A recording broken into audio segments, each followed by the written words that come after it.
Take a beautiful cast, throw in some intrigue, camp, and unhinged craziness, and you got The Housemaid, the new film starring Sydney Sweeney, Amanda Seyfried, and Brandon Sklenar. Should this be at the top of the list for your next girls' night out? Millie's new job with the wealthy Winchesters pulls her into a sexy, seductive game of secrets and power. This is based on Freida McFadden's bestseller, and since I haven't read it, and I'm not reviewing the book, any similarities or differences to the novel, they're just not going to be covered here. So the basic premise is that Millie, played by Sweeney, takes a job as a live-in housemaid for Nina and Andrew, who are played by Seyfried and Sklenar, respectively. Now, once in the house, cracks in their seemingly perfect sanity of Nina just start to show, and things get uncomfortable and then a bit effed up for Millie.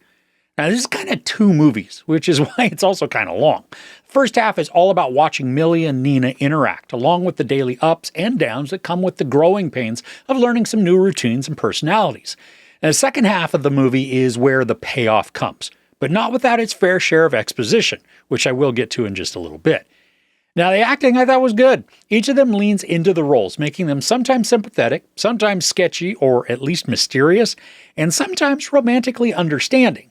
Now, I bought the chemistry that is shared between all of our characters. There is this great deal of soft charm that they all portray, especially from Sklenar. He's got this disarming smile and a smooth and calm voice. Hey there. It just works to make everybody feel comfortable and relaxed. Amanda Seyfried is excellent. She's showcasing some whiplash-inducing emotional range, creating this exciting character in Nina. And I loved some of the unpredictable actions that we get presented to us. The character is the one in here that just kept me on my toes as far as emotion and reliability goes. Now, Sweeney is good. She's heavily relying on her allure, though, to present a sultry yet not overtly forward protagonist. Much of her character development doesn't come until a lot later in the story, so she remains somewhat of an enigma for at least a little bit of the storytelling. And as Millie, she gives off this personality who desires to help, just genuine and earnest, but also one who is willing to do the complete opposite at the drop of a hat. Brandon Sklenar is channeling a similar persona to the one that he gave off in Drop, full of just this calm grace and magnetism with just a hint of a bad boy. And the way he balances the persona between the two actresses, and while it's entertaining to watch him juggle, also it comes across as kind of flatly one-dimensional, at least for a lot of the story. And I think that's what's needed given the other elements that are in play during the majority of the first half of the movie. Now, there's also supposed to be a lot of suspense that's built up through assumed mystery within the plot. And while there is some tension, this story is way too obvious in its presentation to maintain any sort of believable secrets. From awkward foreshadowing that comes super early in the film to then character actions that just telegraph future plot points. I got bored watching everything play out because I was just waiting until the story would get to whatever type of payoff that it was aiming for. And I'm not talking about the obvious romantic angles that are just blatantly given away in the trailer, but actual plot twists. I mean, if you can call them that. Those are supposed to be surprises, but they landed completely flat for me.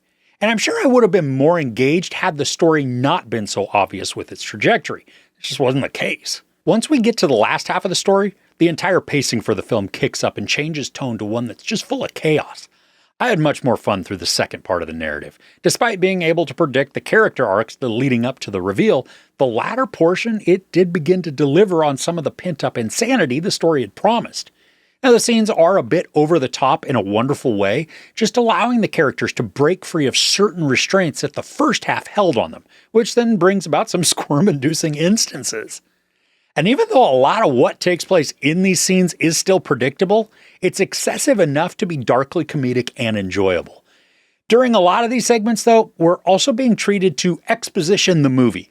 There is so much voiceover dialogue that feels a lot like a villain monologue, where all the gaps in information that hadn't been provided through some actions are now being given to us. Sometimes reinforced by flashbacks, but other times just watching some current actions play out while the narration drones on. And this is then when I became seriously conflicted with the presentation. Now, I know this is going to be a high priority for girls' nights out. The showing I intended, it was packed with women, some with significant others, but most were there in groups for what I can only assume was the spicy romance and sex scenes. But it's also surprising that so many women would choose to watch a story that is so antagonistic towards a feminist point of view. I mean, yeah, there is some overt women empowerment arcs in here, but at the core of the story, the driver for everything, it's a plot that pits women against each other, creating a climate of manipulation and gaslighting, which is then reinforced even further by the final scene of the movie. Now, I don't know if this is how it's portrayed within the novel, but for the movie, women are not shown to be allies to each other here. Instead, they're being catty adversaries who are looking to consume each other out of petty jealousies or sometimes dire circumstances. And in addition to that head-scratching presentation, there is a character who I guess has a much larger presence and inclusion in the novel because he gets his own character poster for the movie. That's the character of Enzo, played by Michel Moron. And this is the most underutilized story addition I have seen in quite a while. The character barely speaks, is shown to be sketchy, and although he is given weight through some of the narration at the end, he's useless within the story, save for one singular scene that becomes the MacGuffin for additional actions to take place. I mean, I can't even tell you if he's given a good performance because he's literally not provided with anything useful to do or say other than stare creepily at Sydney Sweeney a few of the times. So while the acting is good and the latter portion of the film does lean into some of the unhinged mania that it promises, the entire plot is predictable and unsurprising, with the storytelling actively working against a feminist viewpoint. Amanda Seyfried is a standout, running through the gamut of emotions in short succession while also maintaining a certain level of endearment. For as much fun as the climax creates, it also doesn't fully realize its potential, stopping short of something memorable in favor of run-of-the-mill standard conclusions. Parts of this are great, some are okay, but the sum of these parts never surpasses the individual elements.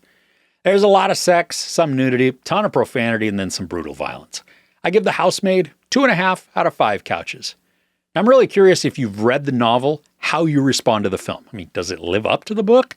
Let me know your thoughts in the comments below. If you enjoyed this review, please give it a like. Also, don't forget to share and subscribe. I'm Chris. This is Movies and Munchies. Thanks for couching with me.